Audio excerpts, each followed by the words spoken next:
Bu ev bir seri tikilibdir, daha tikilməyəcəkdir.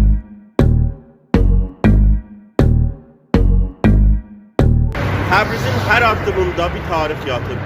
Dalda gördüğünüz ev Əlfəullah Cəlili Təbriz şəhərdarının evidir.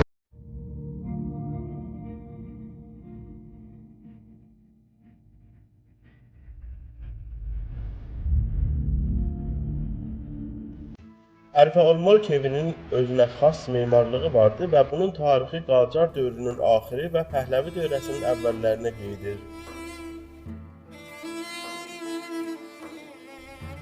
Bu evin qapısının görkəmli və ehtişamlı sərdəri vardı ki, Təbrizdə onun tayı yoxdur.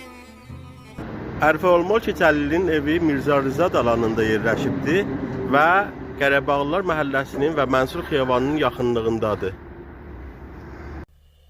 Ərfə Olmol Təbrizin möhtərəm və mərdümsöyən şəxslərindən biri idi ki, 3 dövrə bu şəhrin şəhərdarı olubdu və çoxlu işlər ondan yadigar qalıbdı. Ərfə Olmol Cəlili Təbrizdə 1313-də sel gəldiyindən sonra bir daha da şəhərdarı Təbriz oldu və bu selin qabağını almaq üçün 12 kilometr uzunluğunda Meydan çayının Utayıb çayına sədd vurdu. O həmçinin sağ qabağı və şəhərdarı imarətini tikibdi ki, indi də görkəmli binalardan biridir.